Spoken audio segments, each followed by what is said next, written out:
사랑하는 성도 여러분, 시편 102편의 전반부에서 시편 기자는 뼈가 수처럼 타들어가고 재를 양식처럼 먹으며 눈물을 물처럼 마시는 처절한 고난을 토로했습니다. 그런데 오늘 본문인 후반부에서는 이 시편 기자가 이제 그의 시선이 완전히 전환되는 것을 볼 수 있습니다. 시편 기자는 더 이상 자신의 고통만 바라보지 않습니다. 하나님께서 빈궁한 자의 기도를 멸시하지 않으시는 분임을 고백하고요, 그 응답이 장래 세대와 열방에게까지 미칠 것을 오늘 말씀에서 선포하고 있다는 것입니다. 고난 속에서 터져 나온 기도가 어떻게 하나님의 영원한 약속과 만나는지 오늘 본문을 통해 함께 은혜를 나누는 시간을 갖겠습니다. 하나님은 빈궁한 자의 기도에 어떻게 응답하셨는가? 자, 첫 번째는 이것입니다. 첫 번째는요, 기도를 멸시하지 않으시고 장래 세대를 위해 기록하게 하십니다. 자, 오늘 17절 말씀을 읽어보겠습니다. 17절입니다. 여호와께서 빈궁한 자의 기도를 돌아보시며 그들의 기도를 멸시하지 아니하셨도다 라고 말씀하고 있는 것을 볼 수 있습니다. 여러분, 여기서 빈궁한 자라고 번역된 히브리어, 이 빈궁한 자의 히브리어는요, 아르아르라고 되어 있어요. 단순히 가난한 그 사람들을 뜻하는 것이 아닙니다. 이 단어의 어근은요, 벌거벗다 그리고 파괴하다라는 뜻을 갖고 있어요. 사막에서 홀로 서 있는 앙상한 떨기나무처럼 재산도 관계도 보호막도 모두 벗겨진 채 존재의 밑바닥까지 드러난 사람을 가리키는 그런 단어입니다. 하나님은 바로 그런 사람의 기도를 돌아보시며 멸시하지 않으신다고 오늘 말씀하고 있는 거예요. 시편 기자가 그렇게 고백하고 있다는 것입니다. 그렇습니다. 우리는 다 빈궁한 자입니다. 그런데 하나님은 우리와 같은 그 빈궁한 자의 기도를 어떻게 하신다고요? 멸시하지 않으시고 오히려 그 기도를 돌아보시고 그 기도에 응답하시는 줄 믿습니다. 자, 18절을 보면 이렇게 말씀하고 있어요. 18절 읽어보겠습니다. 이 일이 장래 세대를 위하여 기록되리니 창조함을 받을 백성이 여호와를 찬양하리로다 라고 말씀하는 것을 볼 수 있습니다. 여러분, 놀라운 것은요, 하나님께서 이 응답이 한 세대에서 끝나지 않는다는 거예요. 빈궁한 자, 우리와 같은 그 한 세대에서 끝나지 않는다라고 말씀하고 계시는 거예요.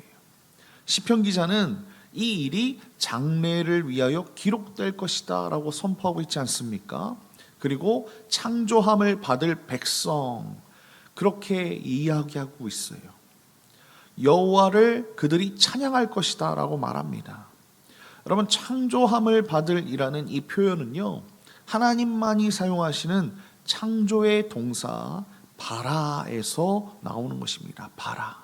네, 창조라는 이 동사 바라에서 나오는 것인데요, 아직 태어나지 않은 미래의 세대가 하나님의 주권적 창조 행위로 새롭게 세워질 것이다 라는 그런 말씀이에요. 여러분, 우리가 기도하면요, 그러니까 우리 한 세대의 이 눈물의 기도가 우리 다음 세대에는 어떤 것을 맺게 된다고요? 찬양의 그 열매가 맺게 된다는 것입니다. 우리의 기도는 우리 한 사람에게서 끝나지 않는다는 거예요. 다음 세대가 찬양할 수 있는 그 씨앗이 된다는 것입니다. 우리의 기도가요. 사랑하는 성도 여러분, 우리가 기도할 때 이런 막연함이 있습니다. 나의 기도에 아무런 응답이 없이 허공에 흩어지는 것처럼 그렇게 되면 어떨까? 그렇게 되면 어떡하지? 이런 두려움이 엄습할 때가 있다는 것입니다. 그러나 하나님은 모든 것을 빼앗긴 그런 빈궁한 자의 기도도 멸시하지 않으시고 들어주신다는 거예요. 우리 존재의 밑바닥에서부터 터져나오는 그 기도를 결코 멸시하지 않으신다는 거예요. 오히려 그 기도를 장래 세대를 위해서 기록하신다라고 말씀하지 않습니까? 우리의 눈물의 기도가 다음 세대의 찬양이 될 줄 믿습니다. 오늘 우리가 드리는 이 기도는요, 결코 헛되지 않음을 믿으시고 다음 세대를 위한 그 기도의 씨앗을 심는다.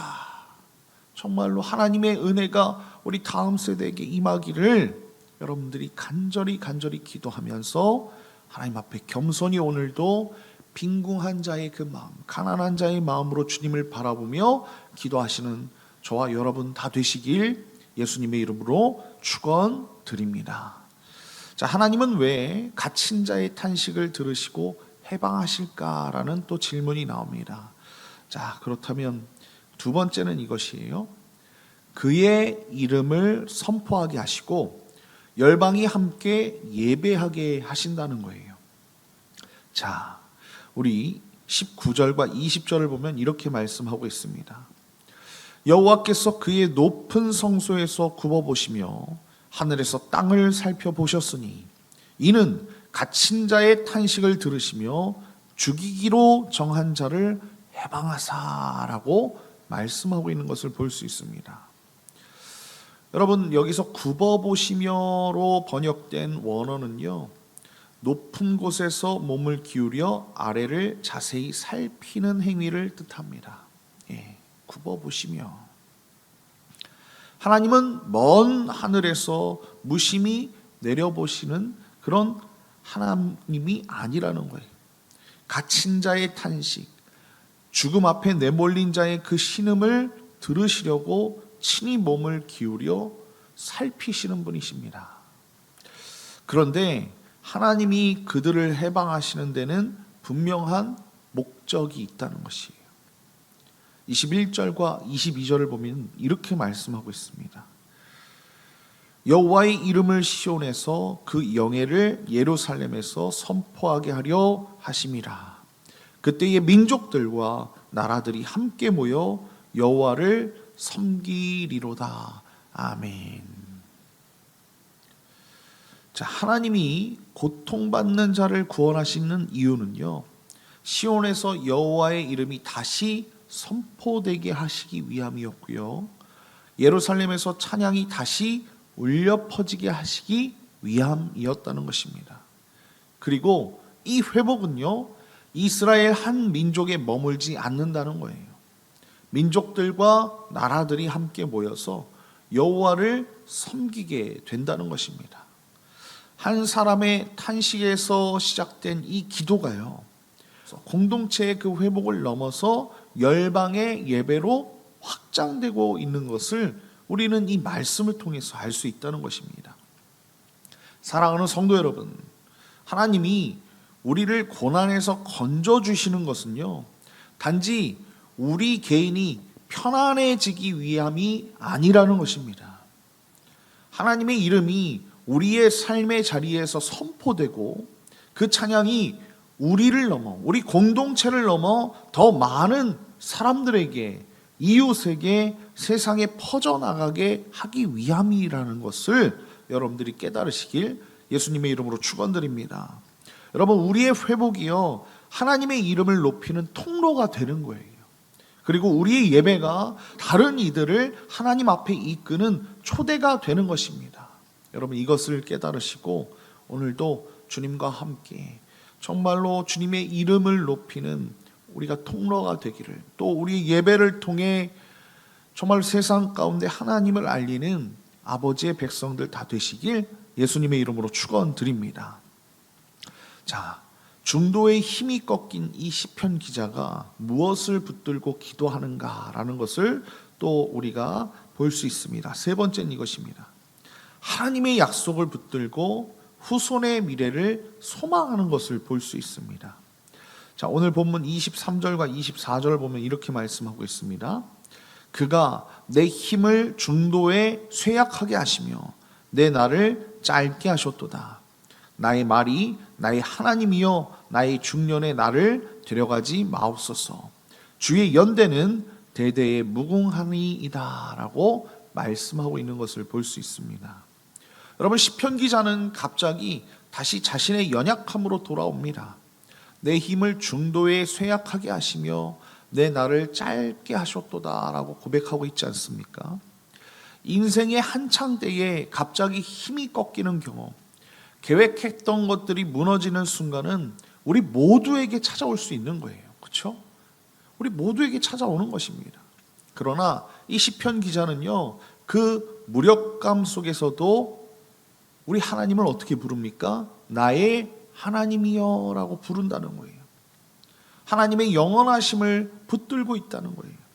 주의 연대는 대대에 무궁하나이다. 이것이 우리 하나님의 영원하심을 붙잡는 것 아닙니까? 자, 25절부터 27절을 보면 또 이렇게 말씀하고 있어요. 주께서 옛적에 땅에 기초를 놓으셨사오며 하늘도 주의 손으로 지으신 바니이다. 천지는 없어지려니와 주는 영존하시겠고 그것들은 다 옷같이 낡으리니 의복같이 바꾸시면 바뀌려니와 주는 한결같으시고 주의 연대는 무궁하리이다. 아멘.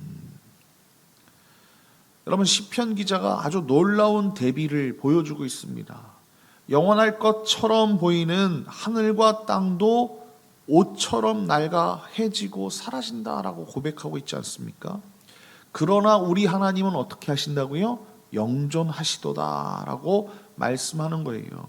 주는 한결같으시고 주의 연대는 무궁하리이다라고 그렇게 고백하지 않습니까? 여러분, 여기서 주는 한결같으시다라는 이 말은요, 당신은 그분이십니다라는 이 표현입니다. 과거에도 그분 하나님이셨고 지금도 그분 하나님이시며 영원토록 변하지 않으실 그분 하나님이시다라는 그런 고백이에요. 주는 한결같으시다. 여러분, 28절을 우리 마지막으로 읽어보면 이렇게 말씀하고 있어요. 주의 종들의 자손은 항상 안전히 거주하고 그의 후손은 주 앞에 굳게 서리이다 하였도다 라고 고백합니다. 여러분, 시편 기자는 마지막으로 후손의 미래를 소망하고 있어요. 한결같으신 하나님 안에서 종들의 자손이 안전히 거하고 후손이 주 앞에 굳게 설 것임을 믿음으로 고백한다는 것입니다. 나의 힘은 중도에 꺾일 수 있지만 한결같으신 하나님의 약속은 다음 세대까지 이어지는 것입니다. 사랑하는 성도 여러분, 우리의 힘이 꺾일 수 있지요. 우리의 날들이 짧아지는 것처럼 느껴질 수 있습니다. 그러나 그때에도 우리가 붙들어야 할 것은 내 능력이 아니라는 거예요. 우리의 연수가 아니라는 것입니다. 한결같으신, 과거에도 현재에도 미래에도 한결같으신 그 하나님의 언약, 그 약속을 붙잡아야 할 줄 믿습니다. 천지도 낡아 사라지지만 하나님은 결코 변하지 않으시는 분이에요. 그 변치 않는 그 하나님의 그 사랑 안에서 우리의 자녀와 우리 다음 세대가 굳게 믿음으로 세워질 것을 우리가 믿어야 된다는 것입니다. 그래서 오늘도 여러분들이 기도하실 때 주님, 우리에게 이 은혜가 임하게 하여 주시옵소서.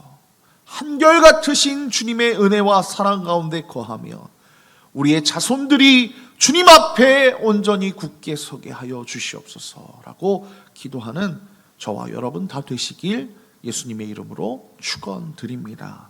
결론입니다.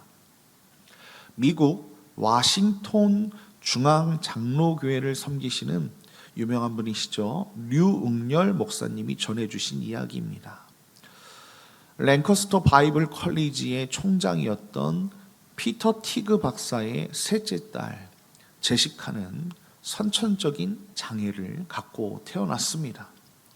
말을 한마디도 하지 못하고 지금은 40세를 넘겨 눈까지 보이지 않게 되었습니다.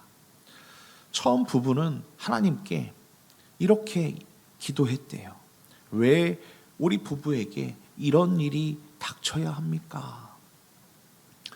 그러나 하나님이 행하실 일, 하나님의 신실하심을 바라보니까 왜가 아니라 어떻게라는 답이 나왔다는 것입니다. 이 부부의 기도는 이제 이렇게 달라졌습니다. 주님, 우리 부부가 어떻게 이 아이를 잘 키워서 하나님의 영광이 되게 할까요? 라는 그런 기도였다는 거예요. 부부는 딸의 이름을 따서 장애인을 돕는 사역을 시작했고요. 피터 티그 박사는 이렇게 고백합니다. 그 고통스러운 날들을 돌아보면 어떻게 이겨냈는지 모를 정도입니다. 확실한 것은 하루하루 살아내게 한 그 원동력은 하나님의 은혜였습니다. 하나님은 아무리 어려운 시기라도 그날의 족한 은혜를 주십니다. 그러면서 이 피터 티그 박사는요, 예레미야 애가 3장 23절 말씀을 인용합니다. 이것들이 아침마다 새로우니 주의 성실하심이 크시도소이다. 그렇습니다. 오늘 본문 시편 102편의 시편 기자도 힘이 중도에 꺾이고 날들이 짧아지는 그 자리에서 어제도 오늘도 내일도 한결같으신 우리 하나님을 붙들었다는 것입니다. 나의 하나님, 나의 하나님. 피터 티그 부부도 왜라는 질문이 어떻게로 바뀌었을 때 그 고통의 자리가 하나님의 영광을 드러내는 자리가 되었듯이 하나님은 빈궁한 자, 정말 밑바닥까지 떨어진 그 사람의 기도를 멸시하지 않으시는 분이라는 거예요. 우리의 눈물의 기도를 장래 세대를 위해 기록해 두시는 분이십니다. 우리가 이것을 믿었으면 좋겠습니다. 오늘도 힘이 꺾이고 기도가 막히는 자리에서 한결같으신 그 하나님의 언약, 그 약속을 붙들고 다음 세대를 향한 소망의 기도를 계속해서 이어가는 우리 모두가 되기를 예수님의 이름으로 축원드립니다.